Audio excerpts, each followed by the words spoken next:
Bueno, para los que están tomando nota, el título de este mensaje de esta mañana yo le he puesto arrepentimiento, causa de gozo. Arrepentimiento, causa de gozo. Y antes me gustaría comenzar haciendo algunas preguntas a manera de reflexión, ¿verdad?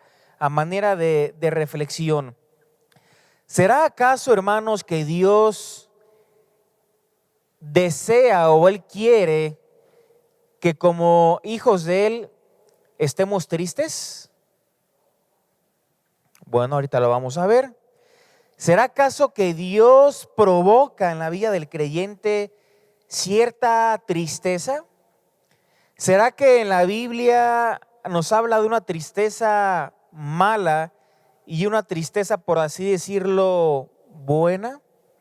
¿Será acaso que cuando estamos comunicando la palabra de Dios, ya sea un pastor, un maestro o tú con tu familia, en tu trabajo, donde sea, será que predicamos la palabra de Dios para que la gente se sienta bien?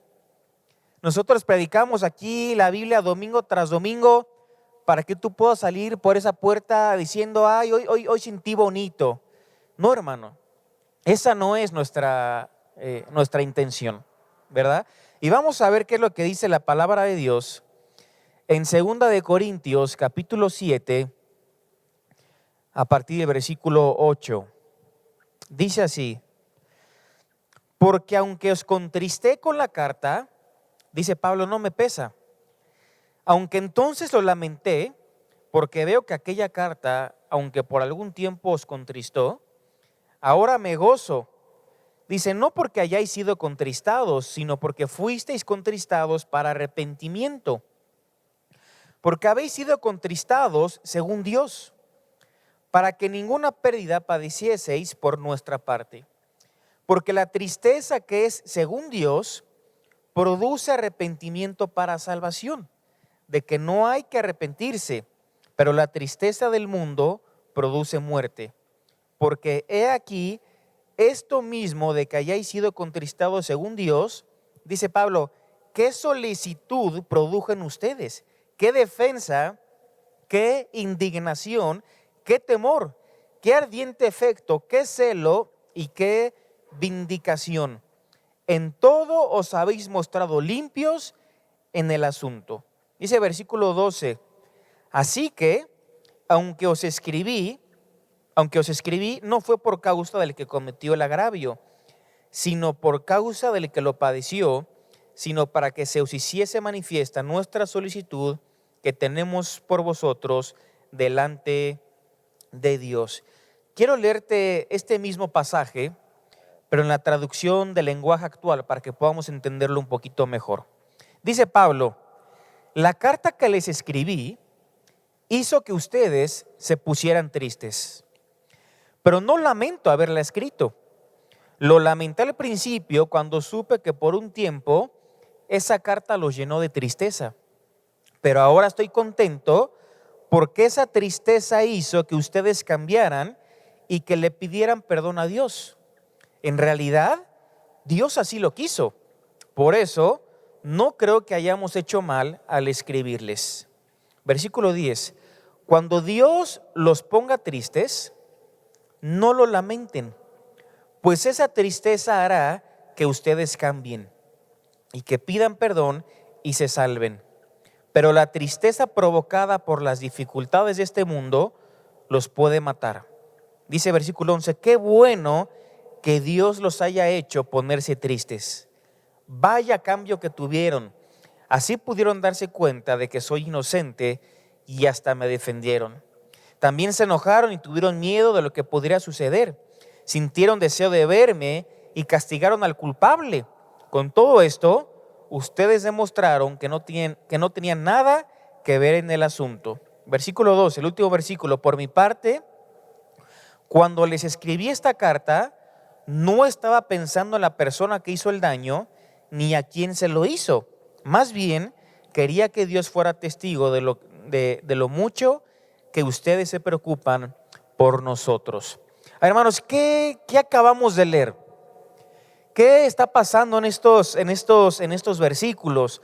Nosotros esta carta la llamamos, que es la segunda carta que escribió Pablo a la iglesia que estaba en Corinto, una ciudad dentro de Grecia, una de las ciudades más importantes dentro de Grecia. Era una ciudad que llegó a convertirse en una de las más importantes por la gran economía que transitaba por esa ciudad.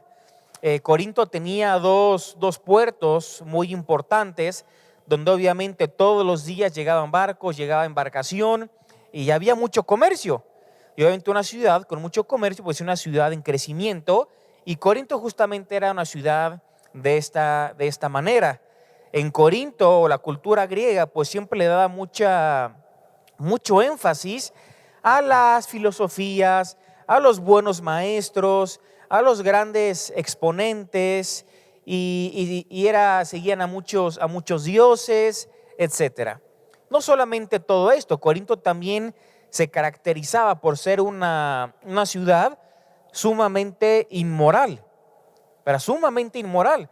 De hecho esto lo vimos de hecho el año pasado cuando estudiábamos Primera de Corintios, había un refrán en aquella época donde decía lo siguiente: vamos a corintiar. Vamos a corintiar. Este era un refrán que se utilizaba en toda Grecia. En toda Grecia se decía vamos a corintiar. ¿Qué significaba vamos a corintiar? Significaba vamos a vivir en libertinaje. Vamos a vivir en pecado. Como en Corinto se acostumbraba justamente el libertinaje, había templos donde había literalmente cultos de fornicación, donde mujeres se prostituían y había mucha perversión. Entonces, como era una ciudad conocida por todo esto, pues en toda Grecia utilizaban esta expresión vamos a corintiar. Ahora esa era la ciudad donde estaba esta iglesia que había fundado el apóstol Pablo. Ahora, hermanos, el problema no era la ciudad. El problema es que muchos de los pecados que había en la ciudad pues se habían infiltrado en la iglesia. ¿Verdad? Se habían infiltrado en la iglesia. Y no sé si recuerdas un poquito la primera carta a los Corintios, cómo Pablo les dice que ellos habían sido bendecidos en todo. Dios los había llenado de dones, de talentos. Pablo les dijo que no les hacía falta absolutamente nada. Tenían maestros, Pablo estuvo ahí, Apolos estuvo ahí, la influencia de Pedro también estuvo ahí. No les faltaban maestros. Pero ¿qué fue lo que sucedió en Corinto? En la iglesia de Corinto, pues ellos empezaron a ser permisivos con el pecado. Empezaron a haber pecados de fornicación, empezaron a haber pecados de murmuración. Había gente que cuestionaba el apostolado del apóstol Pablo, había contiendas, disensiones, peleas entre los hermanos, cosas que Dios no quería.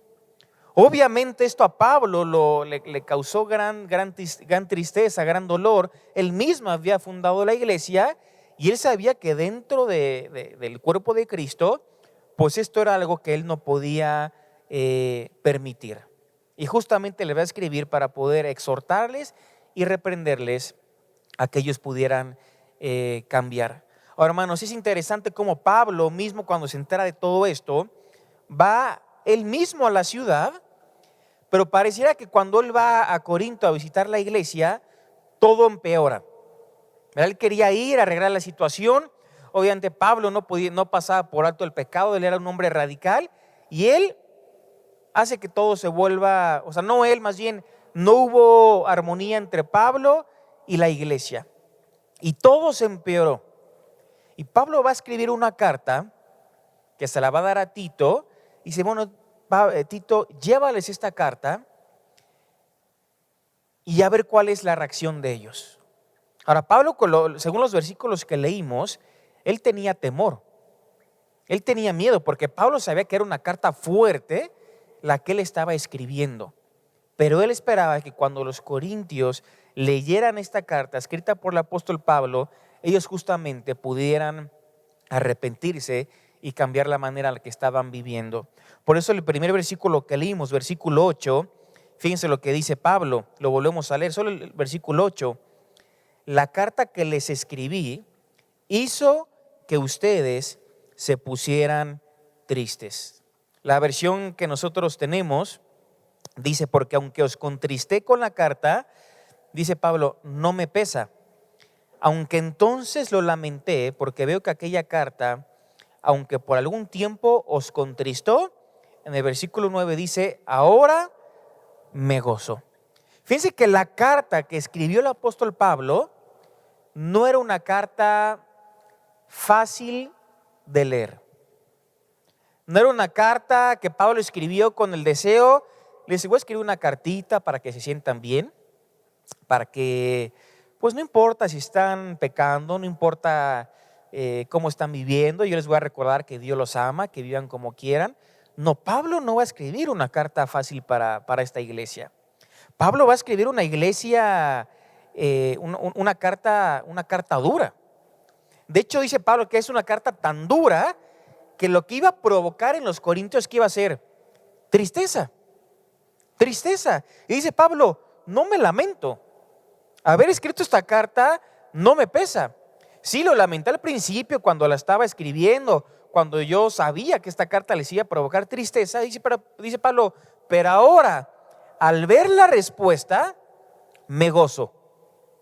Al ver la respuesta, estoy contento.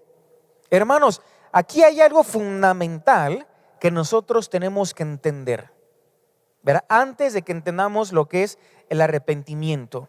¿Y qué es eso fundamental que tú y yo tenemos que entender? Que la reprensión es necesaria. La reprensión es necesaria. La exhortación, hermanos, es necesaria. Por eso el rol del pastor no es pararse y hacer sentir bien a la iglesia, hacerlos sentir cómodos, tranquilos. No.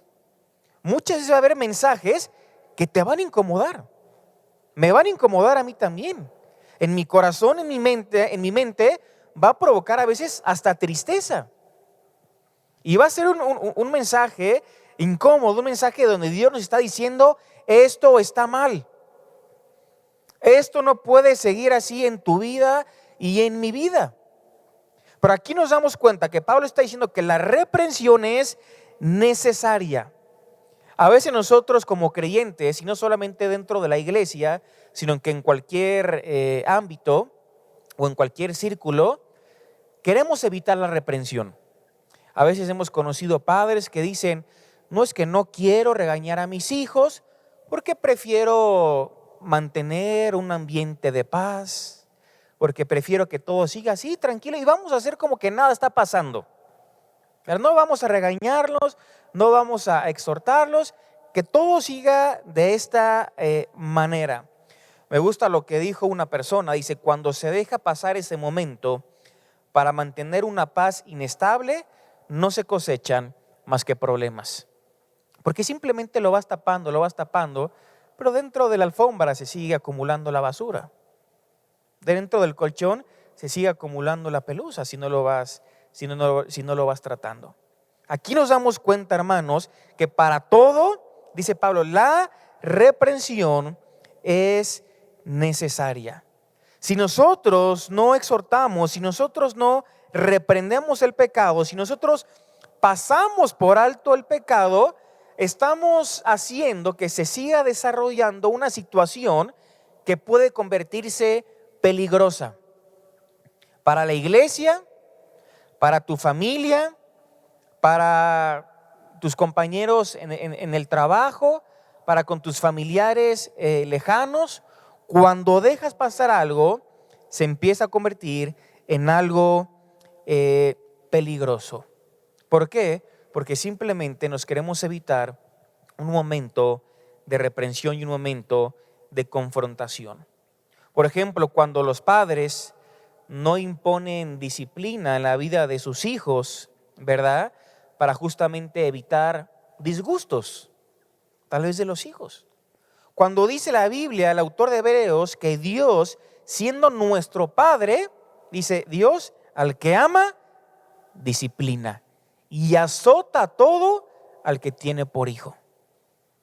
Entonces la disciplina, hermanos, es algo que imitamos de parte de Dios. Dios por amor nos disciplina. Y tú crees, dice Hebreos, ¿tú crees que cuando una persona es disciplinada dice, gracias Dios, qué bonito sentí? Por supuesto que no. Al principio no lo entiendes. Al principio te choca. Al principio lo primero que uno, la primera reacción que uno tiene es, no voy a hacer caso, no quiero obedecer, mejor sigo viviendo mi vida. Pero dice que esa disciplina de parte de Dios va produciendo algo en cada uno de nosotros. Entonces aquí vemos, hermanos, cómo Pablo, por medio de una carta, reprendió a la iglesia en Corinto, los exhortó, les provocó tristeza, pero con el único deseo de que ellos cambiaran la forma en la que estaban viviendo. Me gusta cómo otro autor llamado William Barclay, él dice lo siguiente, escucha esta expresión, dice, los problemas son como las enfermedades, si se tratan a tiempo, a menudo se erradican, si no, se hacen incurables. Los problemas son como las enfermedades, si se detectan, si se tratan a tiempo, se pueden erradicar, pero si uno las deja pasar, a veces se puede volver en algo incurable. Y aquí Pablo no estaba dejando pasar el tiempo, hermanos. Él les escribió una carta a esta iglesia justamente para exhortarles, para reprenderlos a que dejaran de hacer lo que ellos estaban haciendo. Yo te pregunto, ¿qué hubiera pasado si el apóstol Pablo, en lugar de evitarse todos estos disgustos que provocó su carta y su presencia, le hubiera dicho, mejor voy a hacer como que nada pasara?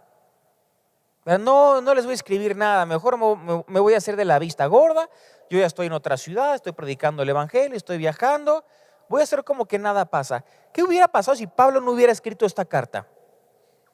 Lo primero obviamente es que la iglesia hubiera estado viviendo de la misma manera, ¿verdad? En pecado, siendo permisivos con el pecado. Pero si empezamos a profundizar, ¿qué más hubiera pasado? Imagínense el testimonio que esta iglesia estaba dando. Imagínense nosotros decir que somos cristianos, que somos el cuerpo de Cristo, que Dios nos ha rescatado, que Dios nos ha comprado, que Él nos ha hecho libres, que ya no pertenecemos más al pecado, y de repente la gente que no conoce de Cristo, nuestros familiares, nuestros amigos, ven que entre nosotros nos hablamos mal, que murmuramos, que cuestionamos, que el resto de la semana tenemos relaciones ilícitas, que nos unimos en yugo desigual con los incrédulos. ¿Qué van a decir todos ellos? ¿Qué testimonio estamos dando de la iglesia y de Dios? Entonces, ¿qué hubiera pasado? Pues que el testimonio de la iglesia se hubiera visto afectado. Pero si empezamos a profundizar todavía un poquito más, ellos al estar viviendo en pecado, pues obviamente su relación con Dios no podía estar bien. Porque siempre el pecado va a ser un estorbo para nuestra comunión con Dios. Nosotros tenemos que confesar el pecado para arreglar nuestras cuentas con Él y que no haya estorbos en esa relación que tú y yo tenemos que tener con Dios. Y empezamos a pagar las consecuencias del pecado. Porque obviamente todo pecado trae consecuencias. Entonces ellos empezarían a pagar las consecuencias de su pecado. Aún podríamos decir que si profundizamos todavía un poco más, llegarían a lo que Primera de Juan lo llama como el pecado de muerte. El pecado de muerte, que a mi manera de interpretarlo es un creyente que vive en pecado, vive en pecado, vive en pecado. Dios le da una oportunidad, otra oportunidad, otra oportunidad, no cambia, no cambia, no cambia, y llega a Dios en un momento donde dice, ya no más. Antes de que se siga lastimando a sí mismo con ese pecado, antes de que siga dando un mal testimonio ante los demás, mejor le quitó la vida. Yo lo que Juan habla como el pecado de muerte para muchos creyentes. Entonces, hermanos, la carta que escribió el apóstol Pablo era una carta dura pero necesaria. Era una carta que iba a provocar tristeza, pero era justamente el tipo de tristeza que ellos necesitaban. Hermanos, cuando estamos aquí en la iglesia, tampoco pensemos que el mensaje es para hacernos sentir bien. Dios nos va a confrontar muchas veces. Dios nos va a exhortar. Dios nos va a reprender. Dios nos va a decir, deja esto y deja aquello. Empieza a comportarte como lo que realmente eres, un hijo de Dios, un seguidor de Cristo. Y Dios nos va a reprender justamente para que cambiemos la forma en la que estamos viviendo. Leemos versículo 9.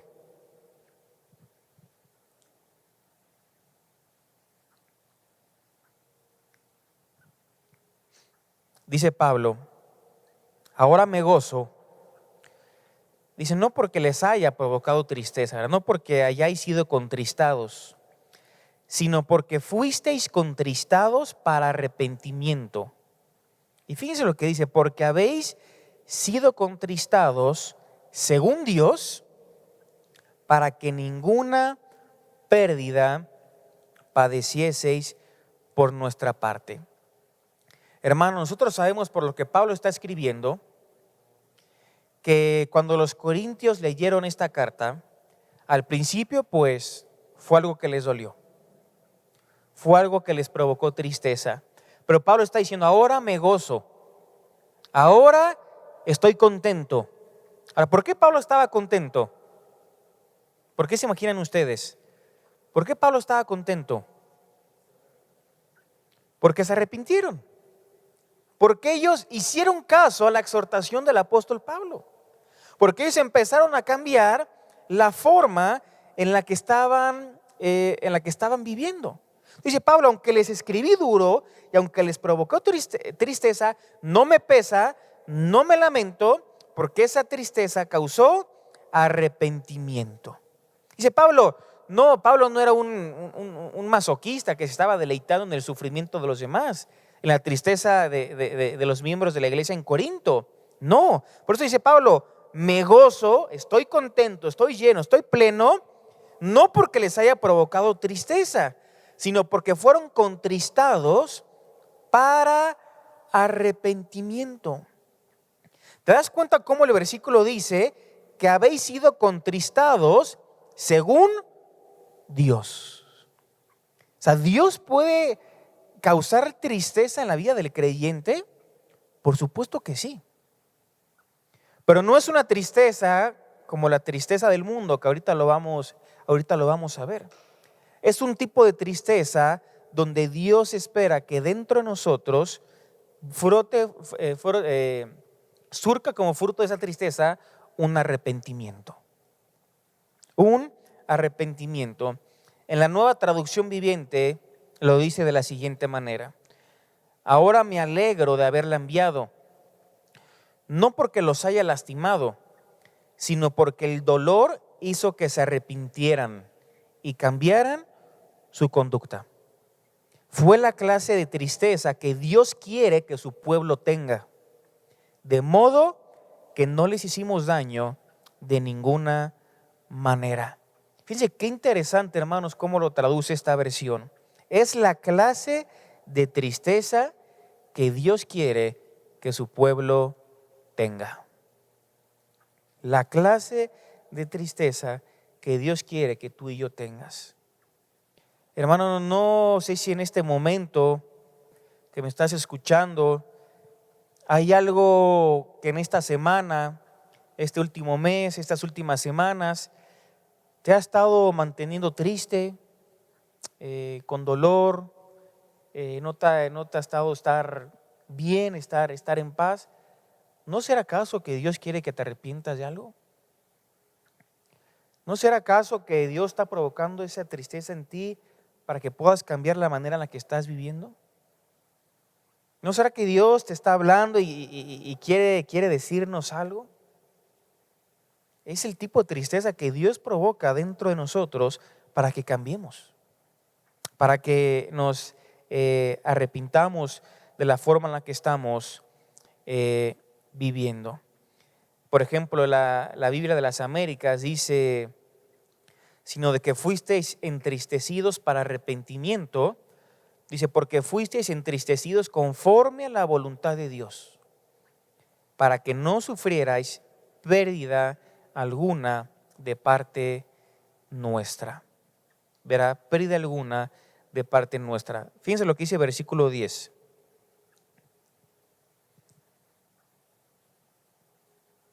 Dice versículo 10, porque la tristeza que es según Dios, ¿qué produce? Arrepentimiento para salvación. De que no hay que arrepentirse, pero la tristeza del mundo produce muerte. Aquí, hermanos, vemos una palabrita clave que se repite 2 veces. Esa palabra es produce. Aquí fíjense que la Biblia nos está hablando de 2 tipos de tristeza. La primera es la tristeza según Dios y la segunda la tristeza según el mundo. Una tristeza completamente diferente. Y dice el versículo 10, la tristeza que es según Dios, ¿qué va a producir? Arrepentimiento. Por ejemplo, la Biblia de las Américas dice, la tristeza que es conforme a la voluntad de Dios provoca un arrepentimiento. La Nueva Traducción Viviente dice, la clase de tristeza que Dios desea que suframos nos aleja del pecado. Nos aleja del pecado. La NBI dice, la tristeza que proviene de Dios produce el arrepentimiento que lleva a la salvación. O sea, Dios no quiere que estés triste simplemente porque sí. Ese no es el deseo de Dios. Quiere que vivamos vidas plenas, ¿verdad? Vidas, y dice Jesús, vidas en abundancia. Pero cuando no estamos viviendo conforme a la voluntad de Dios, cuando estamos viviendo y estamos por así que revolcándonos en el pecado, Dios va a entristecernos. Pero no simplemente para que tú te sientas triste, no, porque Él quiere producir en tu vida arrepentimiento.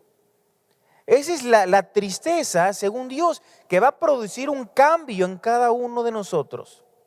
Y esta palabra, hermanos, arrepentimiento, nosotros sabemos, ¿verdad?, que en el griego es la palabra metanoia.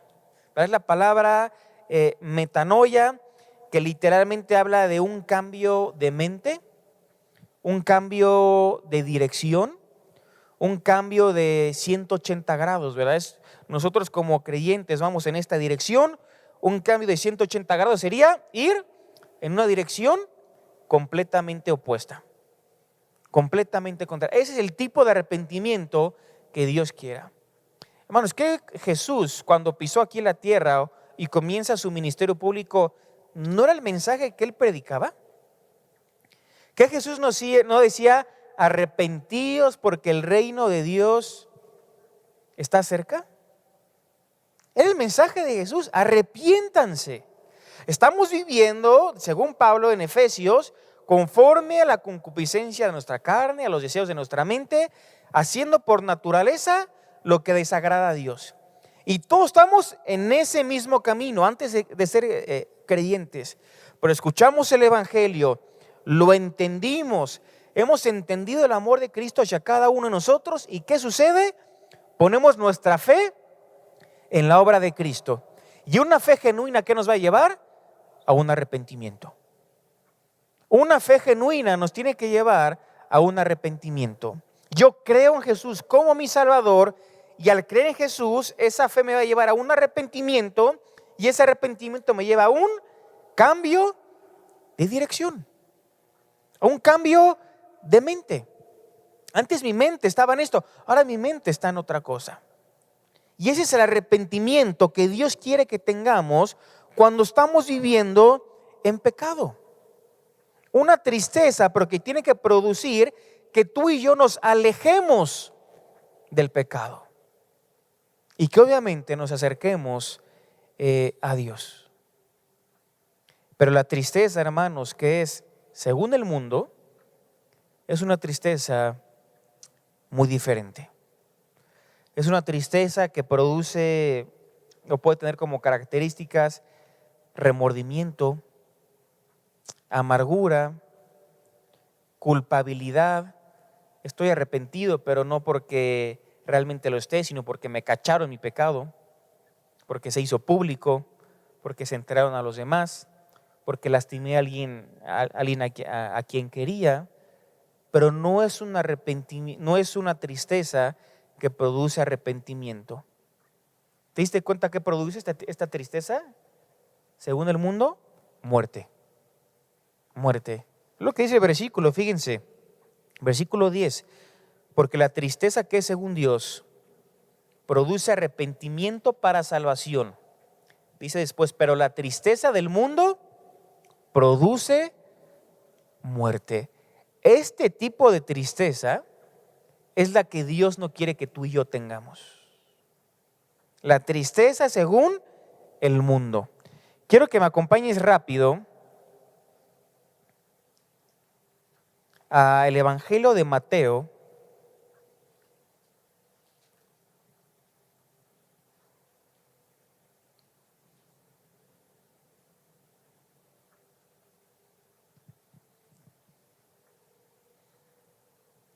Mateo capítulo 27. Vamos a leer desde el versículo 3. Mateo 27, 3 dice lo siguiente. Entonces Judas, el que le había entregado, viendo que era condenado, devolvió arrepentido las 30 piezas de plata a los principales sacerdotes y a los ancianos, diciendo, yo he pecado entregando sangre inocente. Mas ellos dijeron, ¿qué nos importa a nosotros? Allá tú. Y arrojando las piezas de plata en el templo, salió y fue y se ahorcó. Los principales sacerdotes, tomando las piezas de plata, dijeron, no es lícito echarlas en el tesoro de las ofrendas, porque es precio de sangre. Y después de consultar, compraron con ellas el campo del alfarero para sepultura de los extranjeros, por lo cual aquel campo se llama hasta el día de hoy campo de sangre. Así se cumplió lo dicho por el profeta Jeremías cuando dijo, y tomaron las 30 piezas de plata, precio del apreciado, según precio puesto por los hijos de Israel, y las dieron para el campo del alfarero como me ordenó el Señor. Hermanos, Judas es el ejemplo perfecto de alguien que no se arrepintió verdaderamente. Alguien que simplemente tuvo remordimiento.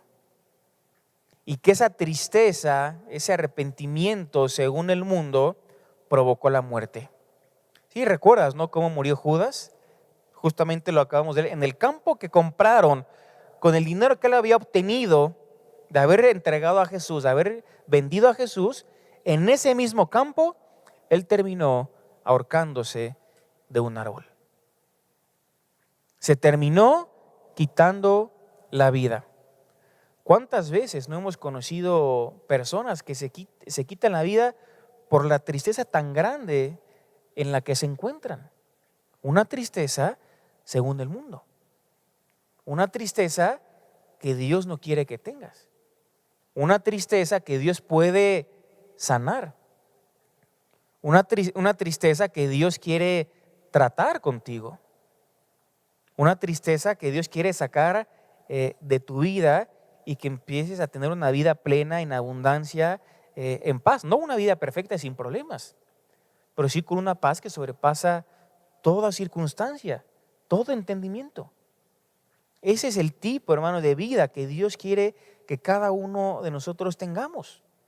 Pero Judas fue un hombre que estuvo 3 años de cerca con Jesús en todo su ministerio, viendo los milagros, viendo las enseñanzas, y terminó por dinero entregando a Jesús.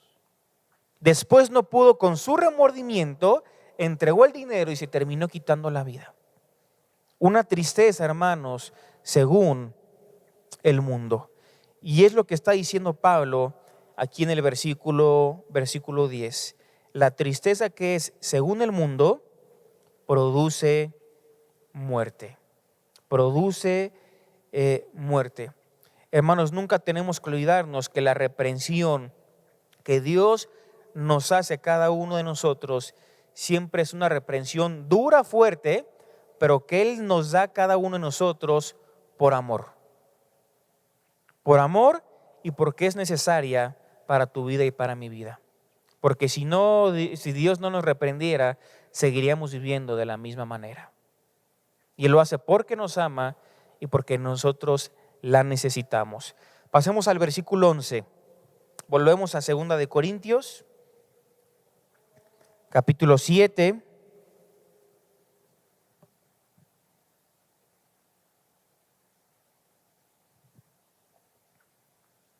Vamos a leer el versículo 11, donde dice Pablo: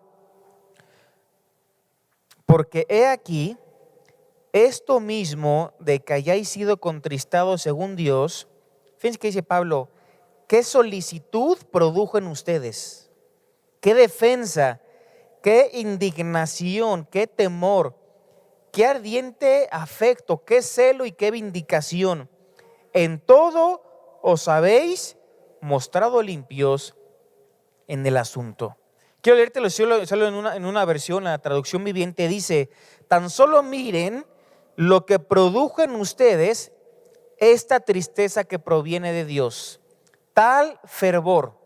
Pero dice, escucha bien, tal fervor, tal ansiedad por limpiar su nombre, tal indignación, tal preocupación, tal deseo de verme, tal celo y tal disposición para castigar lo malo. Dice la parte final del versículo: ustedes demostraron haber hecho todo lo necesario para corregir la situación. Fíjense lo que les dice Pablo: ustedes demostraron haber hecho todo lo necesario para corregir la situación. O sea, hermanos, ellos se arrepintieron. Ellos cambiaron la forma en la que estaban viviendo. Pablo los exhortó, Pablo los reprendió en amor y porque era necesario para cada uno de ellos. Pero dice Pablo: ahora me gozo, ahora estoy contento porque veo el arrepentimiento que ustedes han demostrado. Ahora me deleito porque se han alejado del pecado. Ahora me deleito porque han hecho todo lo necesario para para corregir la situación. Si vamos rápido al Salmo, al libro de los Salmos,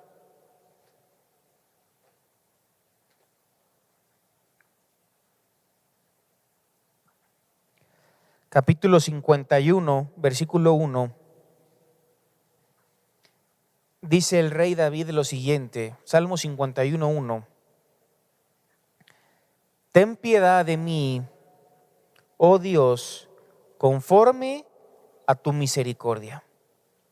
Conforme a la multitud de tus piedades, borra mis rebeliones. Lávame más y más de mi maldad y límpiame de mi pecado. Porque yo reconozco mis rebeliones y mi pecado está siempre delante de mí. Contra ti solo he pecado y he hecho lo malo delante de tus ojos, para que seas reconocido justo en tu palabra y tenido por puro en tu juicio. He aquí en maldad he sido formado y en pecado me concibió mi madre. He aquí tú amas la verdad en lo íntimo y en lo secreto me has hecho comprender sabiduría. Purifícame con hisopo y seré limpio. Lávame y seré más blanco que la nieve. Hazme oír gozo y alegría, y se recrearán los huesos que has abatido. Esconde tu rostro de mis pecados y borra todas mis maldades. Crea en mí, oh Dios, un corazón limpio y renueva un espíritu recto dentro de mí. En pocas palabras, podemos decir que es un salmo de arrepentimiento. No sé si recuerdas por qué David de verdad escribió este salmo. En los libros de los reyes y crónicas se nos narra cuando David, en tiempos de guerra, él tenía que estar con su ejército en la guerra, pero él, al ser negligente a su responsabilidad, se quedó en el palacio. Mientras se paseaba en el palacio, ve a una mujer, ¿verdad?, llamada Betsabé, que se estaba bañando. Y obviamente al rey David pues le atrajo, ¿verdad?, lo que dijo, y preguntó: ¿quién es esa mujer? Bueno, esa mujer es esposa de uno de tus soldados. Dice David: no importa, tráiganla. Traen a esta mujer llamada Betsabé.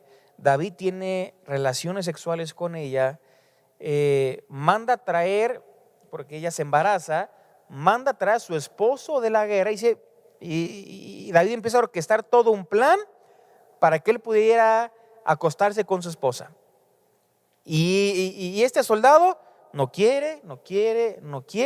David ya no sabía qué hacer. ¿Sabes qué es lo que hace? Mándalo de regreso a la guerra y póngalo hasta adelante. ¿Para qué? Pues hasta adelante eran los que morían. Y este hombre, Urías, termina muerto. El hijo de Betsabé muere. Y empezamos a ver en esa historia cómo David empezó a pagar con las consecuencias de su pecado. No solamente ese hijo que esperaban muere, los hijos de David empiezan a luchar entre ellos, empieza a haber problemas entre ellos. Uno después quiere matar a su propio padre, que era David. Empiezan a pagar las consecuencias. Pero ¿qué fue lo que hizo David? Se arrepintió. Y fue un hombre que la Biblia presenta como un hombre conforme al corazón de Dios. Hermanos, si pecamos, pero buscamos tener el corazón de Dios, ¿qué va a haber en nosotros? Un arrepentimiento. Un arrepentimiento genuino, una tristeza, pero por causa de cómo estamos viviendo. Por eso dice Pablo: no contristéis al Espíritu Santo. ¿Sabes cómo contristamos al Espíritu Santo? Como ya hemos sido sellados, como somos templo, como somos morada del Espíritu Santo, y el Espíritu Santo no se va a salir de ti. Si tú quieres vivir en pecado, lo estás obligando a que cohabite junto con tu pecado. Obligas al Espíritu Santo a que cohabite junto con tu pecado. Y obviamente el Espíritu se contrista, se entristece. Entonces Dios espera, hermanos, de cada uno de nosotros arrepentimiento. Así como el rey David decía: crea en mí, oh Dios, un corazón puro. Crea en mí, Dios, un corazón limpio. Lávame más y más de mi maldad. Es el tipo de arrepentimiento que Dios quiere que cada uno de nosotros tengamos. Y hermanos, cuando una persona se arrepiente, más que las personas que nos rodean están contentas porque cambiamos la forma en que estamos viviendo, si obviamente son seguidoras de Dios, la iglesia también se goza en las personas que se arrepienten porque deciden abandonar una práctica de pecado. Más que nada es Dios gozándose de que pusimos e hicimos todo de nuestra parte para abandonar el pecado, para alejarnos completamente del pecado. Entonces, hermanos, en primer lugar vimos: la reprensión es necesaria. La reprensión es necesaria. En segundo lugar, vimos cómo hay dos tipos de tristeza: la tristeza según Dios y la tristeza según el mundo. Según Dios produce arrepentimiento, cambio de mente, cambio de dirección. La tristeza según el mundo produce muerte. Y ahora, en tercer lugar, hermanos, terminamos viendo antes de orar que cuando una persona se arrepiente, Dios siente gozo. La iglesia siente gozo, porque es una persona que ha dicho: yo dejo el pecado, me alejo del pecado y empiezo a vivir como Dios quiere que viva. Y todos, hermanos, todos, me incluyo, tenemos cosas por las cuales tenemos que arrepentirnos delante de Dios. Prácticas que tenemos que abandonar. Entonces, en esta mañana recibamos la exhortación de parte de Dios. Recibamos la reprensión de parte de Él. Si Él provocó tristeza en tu corazón, que sea una tristeza que produzca arrepentimiento en tu vida. Y alejémonos del pecado y empecemos a vivir como Dios quiere que vivamos. Vamos a orar. Dios, te damos las gracias por el tiempo con tu palabra. Gracias, Dios, porque tú nos hablas a nuestras vidas. Gracias, Padre, porque tú en amor nos disciplinas, nos exhortas, nos reprendes y queremos tomarlo, Padre, de la mejor manera. Queremos que en esta mañana, Señor, pueda haber personas, corazones arrepentidos por pecados tal vez que has permitido en tu vida, por conductas que sabes que no agradan a Dios y que has estado haciendo por un tiempo ya importante. Hoy, Dios, oramos para que tu Espíritu Santo pueda obrar en cada persona aquí presente. Háblanos de acuerdo a nuestra necesidad, de acuerdo a nuestra situación, y que, Padre, cada uno de nosotros podamos glorificarte y honrarte siempre. Que como Pablo le escribió a la iglesia en Corinto, a los santos llamados a ser santos. Hoy, Padre, entendemos que por la obra de nuestro Señor Jesucristo somos santos, pero, Padre, también estamos llamados a reflejar esa santidad en el día a día. Gracias por este tiempo, en el nombre de nuestro Señor Jesucristo. Amén. Dios los bendiga, hermanos, y continuamos con el tiempo de las ofrendas. Hola, nos da mucho gusto recordarles nuestro próximo viaje que finalmente vamos a hacer a la maravillosa nación de Israel, principalmente Jerusalén, donde estaré compartiendo algunas conferencias a lo largo de estos días en compañía de mi esposa Marta, y será del 7 al 17 de junio del año presente 2023. Así es, estaremos visitando lugares increíbles como Nazaret, Tiberias, el río Jordán, el mar de Galilea, Masada, Caná, Tel Aviv, Jerusalén, el mar muerto y la tumba vacía. Para informes o inscripciones podemos encontrarlos en todas las mesas de las sedes de Vida Nueva para el Mundo y además en todos los medios masivos de comunicación y los contactos con la organización del viaje, que será Ideas Tour, que estarán apareciendo en pantalla. Así es que los esperamos.